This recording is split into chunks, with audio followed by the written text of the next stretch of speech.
Monthly உங்களுக்கு 5000லேருந்து 10,000 வரைக்கும் earn பண்ணுமா? ஏன் நீங்கள் எஃபோர்ட் போட்டிங்க அப்படின்னா மந்த்லி 20,000 வரைக்கும் கூட நீங்கள் ஏர்ன் பண்ண முடியும். என்னன்னு கேட்டிங்கன்னா, நம்மக்கிட்ட நிறையா பேர் ரீசேல் பண்ணுறாங்க. அவங்க கொடுக்குற ஃபீட்பேக்ஸ் எல்லாமே நான் எங்கேயுமே வெளியே போகல, உங்ககிட்ட பிஸ்னஸ் தான் பண்ணிகிட்ருக்கேன்.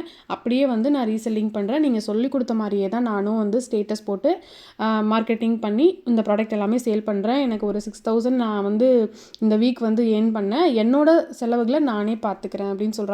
ஏன் காலேஜ் ஸ்டூடெண்ட்ஸ் கூட நிறையா பேர் நம்மக்கிட்ட ரீசெல்லிங் பண்ணிகிட்ருக்காங்க. உங்களுக்கும் ரீசெல்லிங்கில் இன்ட்ரெஸ்ட் இருக்குது, நான் வீட்டில் இருந்துகிட்டே வந்து மாதம் ஒரு 10,000 15,000 நான் ஏர்ன் பண்ணணும், உங்களுடைய செலவுகளை நீங்களே பார்த்துக்கணும் அப்படின்னா கண்டிப்பாக எங்ககிட்ட ரீசெல்லிங் வாங்க. ப்ராப்பரான கைடன்ஸோடு நாங்கள் வந்து பண்ணி கொடுத்துட்ருக்கோம் நிறையா பேருக்கு. ஸ்க்ரீனில் தெரிகிற நம்பருக்கு நீங்கள் காண்டாக்ட் பண்ணிங்கன்னா உங்களுக்கு ப்ராப்பர் ரெஸ்பான்ஸ் இருக்கும். ஒன்ஸ் நீங்கள் என்டர் ஆகிட்டீங்க அப்படின்னா என்ன டவுட்ஸ்னாலும் நம்ம ப்ராப்பராக ரிப்ளை கொடுத்துருவோங்க. இன்னும் அடுத்த அப்டேட்ஸ்க்கு நம்மளுடைய சேனலை ஃபாலோ பண்ணிக்கோங்க. தேங்க்யூ.